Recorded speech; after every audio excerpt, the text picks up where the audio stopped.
And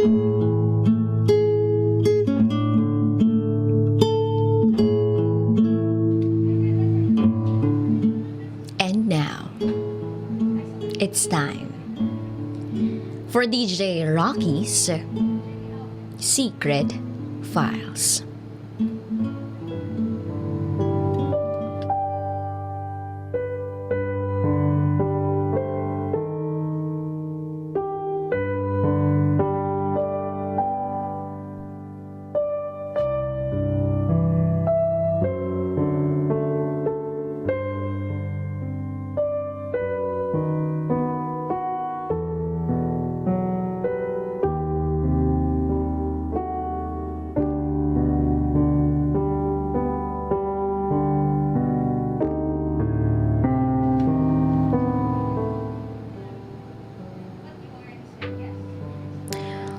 Will you marry me? Yan ang tanong sa akin ng boyfriend ko noon. Pero no ang sagot ko.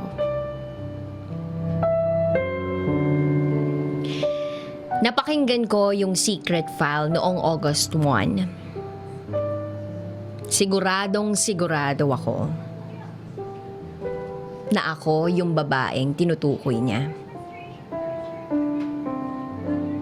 Siya si Walter. Siya yung tao na ibabahagi ko rin sa aking secret file.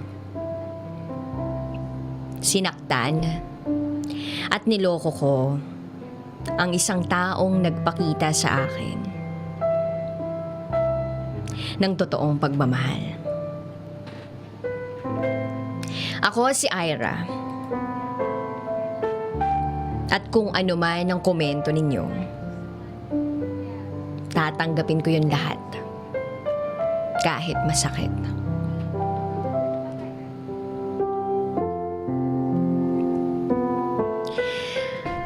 May boyfriend pa ako nung makita ko si Walter sa isang event.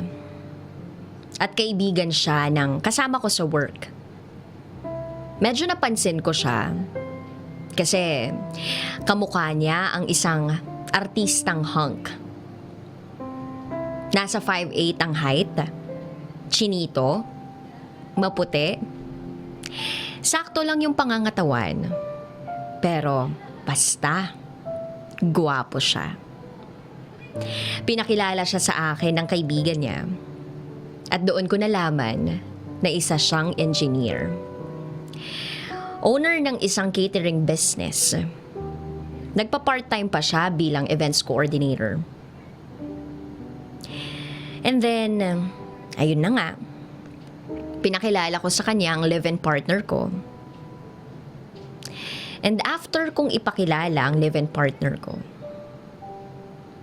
doon ko na napansin na para bang umiiwas siya sa akin.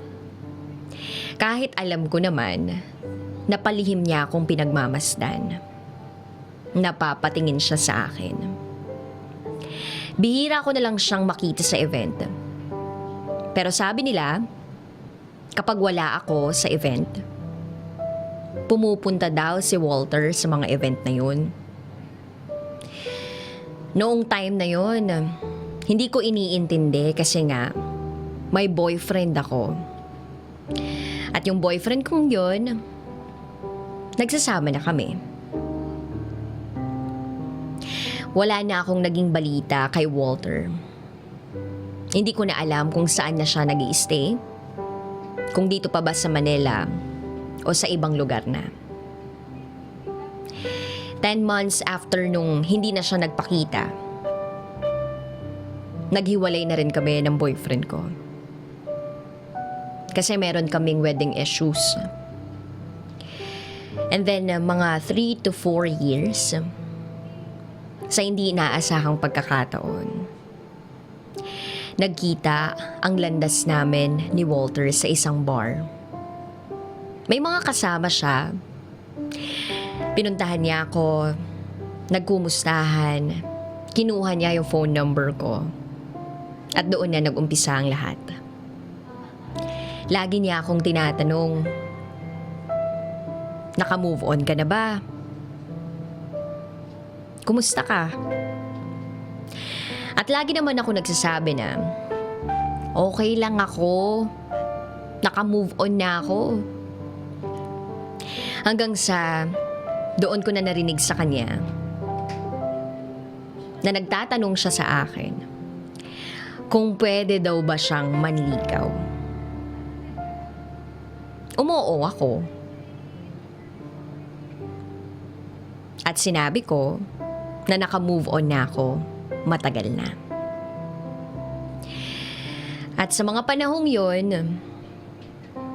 doon namin mas lalong nakilala ang isa't isa. Halos 2 taon. 2 taon siyang nanligaw. Nakita ko sa kanya kung gaano siya kapursigido, maging kami lang. Hindi lang siya gwapo, pati kalooban niya. Gwapong-gwapo. Napakabuti niya. Nasa kanya na ang mga katangian na ipinagdarasal ng mga kababaihan na matagpuan nila. Kaya naman hindi na rin ako nagpatumpik-tumpik pa. Sinagot ko siya sa birthday niya. At yun daw ang pinaka best gift ever. Kitang-kita ko sa mga mata niya kung gaano siya kasaya that day. And then after a week, pinakilala niya ako sa pamilya niya. Naramdaman ko noong pinakilala niya ako sa pamilya niya na hindi ganun ka-warm yung welcome nila sa akin. Ayaw sa akin ng pamilya niya. Pero si Walter, inilaban niya ako sa pamilya niya.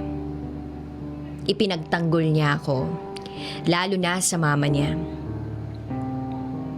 Alam ko naman kasi na natatakot yung mama niya kasi nag-iisang anak ng nalalaki si Walter. At naiintindihan ko naman yun. Umabot pa kami ng taon bago matanggap ng lubusan ng pamilya niya ang relasyon namin.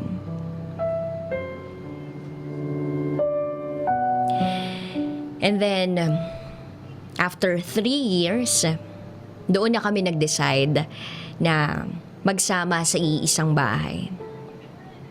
At yung bahay na yun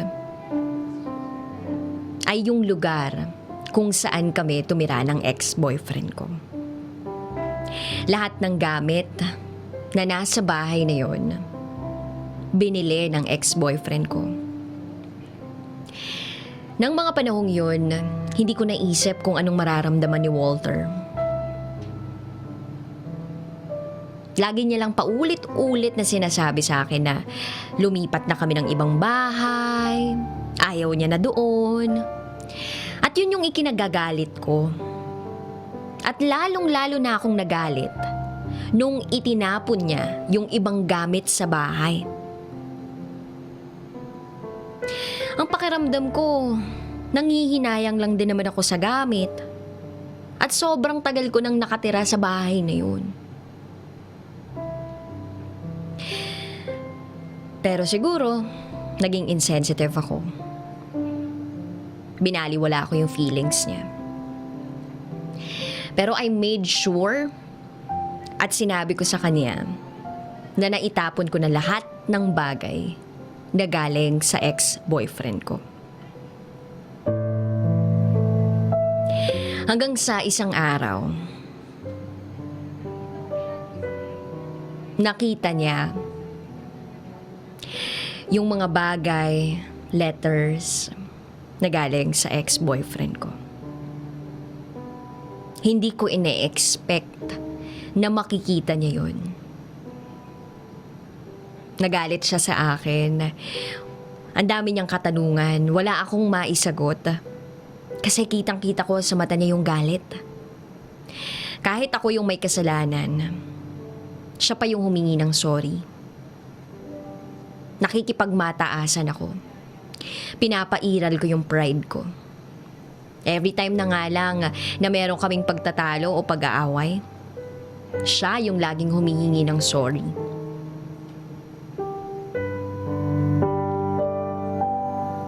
Alam niyo yung pakiramdam na minahal ko naman siya. Pero kung tatanungin niyo ko kung kaya ko ba talagang itapon yung mga bagay na galing sa ex ko? Ayoko. Hindi. Hindi ko kaya. Kaya nang dahil doon, paulit-ulit ang pagtatalo namin ni Walter dahil sa ex ko.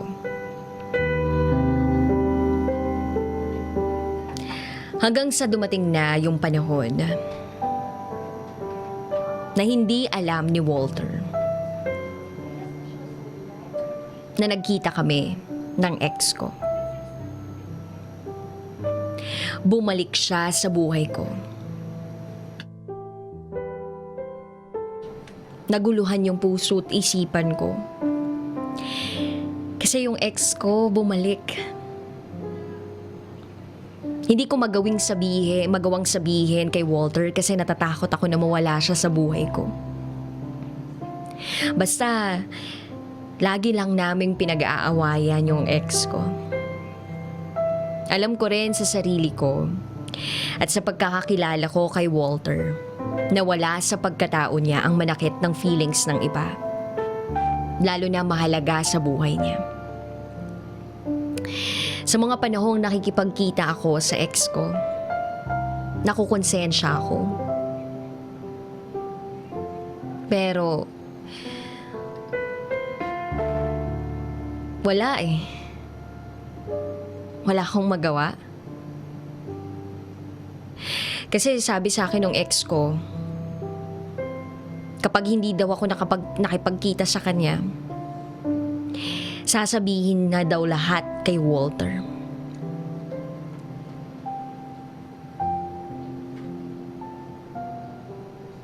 Natakot ako. Baka sabihin nung ex ko kay Walter ang lahat. And then, nung nagtatalo kami ni Walter, all of a sudden, nagulat na lang ako nung iniyaya niya ako magpakasal. Pero tumanggi ako. Ang dami niyang sinabi pero hindi ko na lang pinansin. Siya yung tipong ng tao na sasabihin lang niya sa'yo yung totoong nararamdaman niya. Kapag napipi ko na talaga siya. At sa ilang taon naming magkasama, never pa siyang nangialam ng cellphone or mga gamit ko. Basta binigay niya sa akin yung buong tiwala niya. At yung tiwala na ibinigay niya sa akin, sinira ko.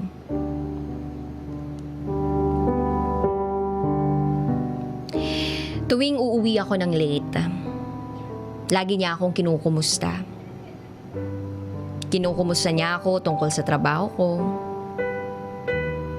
At ako naman, lagi kong sinasabi, busy ako sa office. Pero ang totoo, busy ako makipagkita sa ex ko. At oo, aaminin ko, may nangyayari sa amin ng ex ko. Wala siyang kaalam-alam at sa palagay ko, taon na ang nakalipas na meron nang nangyayari sa amin. And then dumating yung anniversary namin. Nag-dinner kami uli sa labas. At doon, tinanong niya ako, "Will you marry me, Ira?" Lumabas yung mga miyembro ng pamilya namin. Tiningnan ko ang paligid. Pero no pa rin ang sagot ko. Ang dami niyang tanong, sobra siyang umiiyak sa harap ko. Ang sakit din makita siya na nasasaktan at umiiyak ng dahil sa akin. Mahirap magpakasal. Kasi sa mga panahon na yun, naguguluhan ako sa nararamdaman ko. Hindi ko na lang sinagot lahat ng mga tanong niya. Hindi niya deserve ang masaktan. Kaso napakahirap niyang pakawalan. Natatakot ako na mapunta siya sa iba. Napaka-responsable niya at napaka-madiskarte niyang tao. Nasa kanya na talaga lahat ng magagandang katangian ng isang lalaki. Pagkagaling namin sa restaurant, dali-dali siyang nag-impake ng gamit niya. Hindi niya ako iniimik. Wala siyang sinasagot sa mga tanong ko.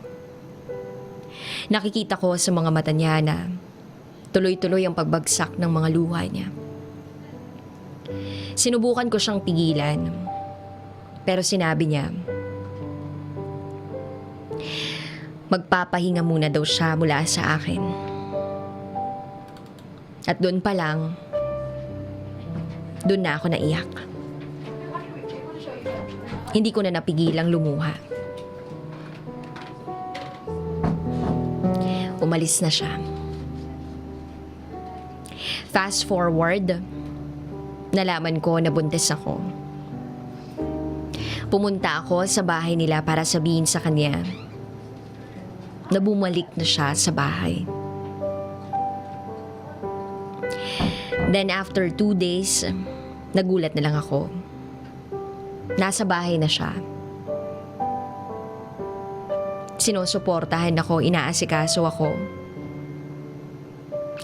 Kahit na ramdam namin sa isa't isa na malamig na ang relasyon namin. Isang tanong, isang sagot lang yung mga usapan namin. Tinitigan ko siyang mabuti. At tinatanong ko sa sarili ko, bakit ko nga ba nagagawang saktan nitong taong to? Napansin ko na rin na parang pumayat siya. Sobra yung pag-aalagang ginawa niya sa akin. Pero merong isang tanong na hindi ko inaasahang bibitawan niya.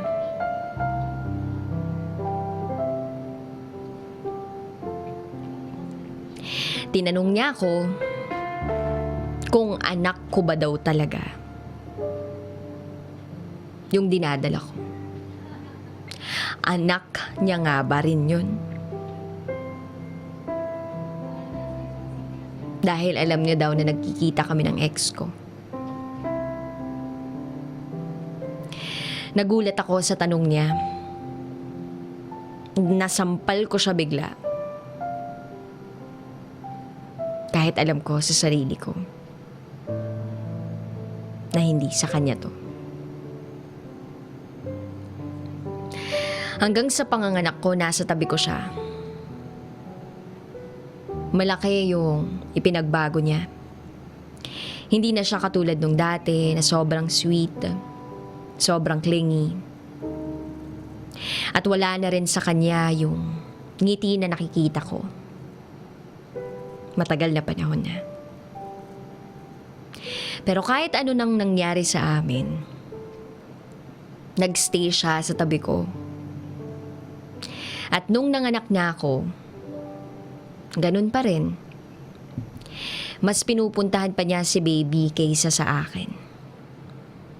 Hindi ko lang alam kung ano yung mga iniisip niya. Kahit lumabas si baby, ganun pa rin siya. Ilang buwan ang lumipas, hindi na niya napagilan. Nagsabi siya na pina-DNA niya daw ang bata.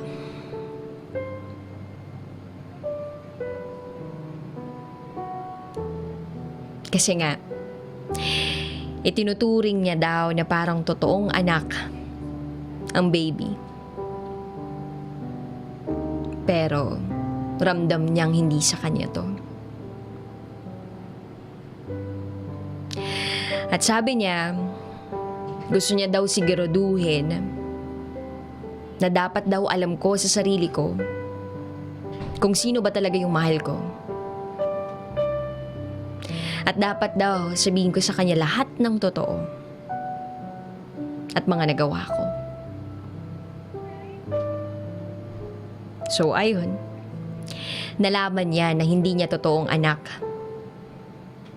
ang baby. At lalo ko siya nakitang nag-breakdown na never ko pang nakita sa kahit sino mang lalaking dumaan sa buhay ko. Pagka-uwi namin sa bahay, umalis siya. Nagbakasyon muna siya ng mga 1 week. Gusto niya daw mag-isa. After a week, umuwi na siya ng bahay. Nagstay pa rin siya sa amin. Naging okay naman kami kahit papaano. Kapag may nagagawa akong hindi maganda, lagi niyang binabalik o sinasabi yung mga nagawa kong mali sa kanya. Pero ni minsan, hindi niya ako sinasaktan ng pisikal. Hindi niya ginagawa yung mga bagay na nagawa ko. At lalo na hindi niya dinadama yung bata sa issues namin. Nagpapasalamat pa rin ako kasi ganitong klaseng tao yung natagpuan ko sa kabila ng lahat ng kasalanan at sakit na ibinigay ko sa kanya. Magiging okay na sana ang lahat eh. Kasi sana gusto kong makita nung ex ko. Gusto daw makita nung ex ko yung anak ko.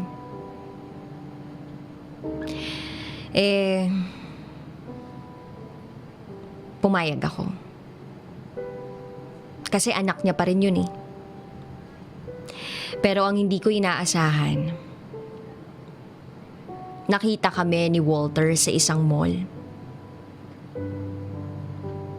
Hindi ko kasi nasabi kay Walter to. Hindi niya kami pinansin. Wala siyang sinabi kahit ano. Bigla na lang siyang nag-text sa akin nang uuwi na ako. Mag-ingat kayo pa uwi at mag-enjoy. Salamat. Kaya naman pagka-receive ko ng text na yun, dali-dali kaming umuwi ng bahay ni baby. At pagdating namin, wala siya. Kahit mga gamit niya, wala na rin. Ang tanging iniwan niya lang ay yung cellphone niya. At meron doong nakalagay na voice record. Pinlay ko yon at ang narinig ko lang ay salamat. Ako naman yung nag-breakdown kasi hindi ko naipakita at naiparamdam na mahal ko siya. Naging insensitive ako sa feelings niya. Sobrang pagsisisi at nangihinayang ako kasi nasa akin na siya. Hawak ko na yung isang taong napakatino, napakabait, napakaresponsable. Tapos nawala pa. Sinayang ko pa. At walang kahit anong salita ang magpapawala ng binigay kong sakit sa kanya. Alam ko yun. Ngayon wala na akong balita sa kanya. Wala ding alam yung mga kaibigan niya. Hindi ko naman matanong yung pamilya niya. Wala namang sinasabi yung best friend niya kung saang lugar. Basta, nagpapabigay lang ng monthly allowance si Walter kay baby. Pero alam ko, ngayon Walter, nakikinig ka. Kaya Walter, kung nasaan ka man ngayon, sana safe ka. Alam ko, Hindi madali ang lahat. Alam ko, hindi lang simpleng sakit ang binigay ko sa'yo. Marami akong pagkukulang. Marami akong kasalanan sa'yo. At sa lahat ng yun, paulit-ulit mo akong pinatawad. Naiintindihan ko naman kung bakit ka bumitaw. Naiintindihan ko kung bakit ka sumuko. Alam ko, darating tayo sa ganitong sitwasyon. At tanggap ko kasi lahat ng yun kasalanan ko. Huwag mo sanang isipin na nagkulang ka ng sobra. Kasi sobra-sobra yung ibinigay mo na pagmamahal. Sobra-sobra yung pagtanggap na ginawa mo. At hanggang ngayon, may ginagawa ka pa rin kabutihan sa kabila ng lahat. Hindi mo naman kailangang magpadala ng suporta kay baby. Hindi mo naman siya responsibilidad. Sana dumating yung panahon na makapag-uusap tayo. Sana mabigyan natin ng closure yung sa atin. Para makalaya na tayo sa mga bigat ng nararamdaman natin. Salamat sa lahat, Walter. Hindi ako worth it para sa'yo. Sa isang taong katulad mo. You really deserve someone better siguro. Hanggang dito na lang. Maraming salamat.